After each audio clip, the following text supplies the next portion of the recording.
کون کہتا ہے کہ مذہبی سوچ اور فیشن ایک ساتھ نہیں چل سکتے؟ پرانے استنبول کے ایک سٹائلش 5 اسٹار ہوٹل میں ایک فیشن شوٹ ہو رہا ہے، لیکن یہ شوٹ کسی عام میگزین میں پبلش نہیں ہوگا، یہ حصہ بنے گا آلا کا،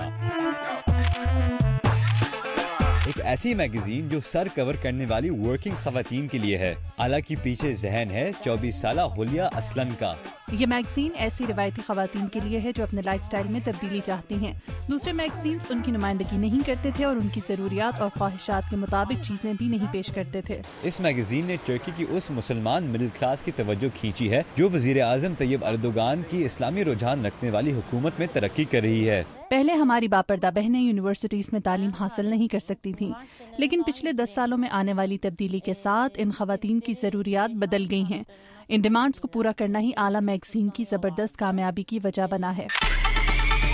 میگزین کو اسلامی رجحان رکھنے والے ایک اخبار کی طرف سے تنقید کا سامنا بھی کرنا پڑا، لیکن آلا کی کامیابی اتنی بڑی ہے کہ اب اس کا نام ترک خواتین کی اس نئی جنریشن سے منسلک ہو گئی ہے جو اپنے مذہبی عقائد اور فیشن کی خواہش میں بیلنس قائم رکھتی ہیں۔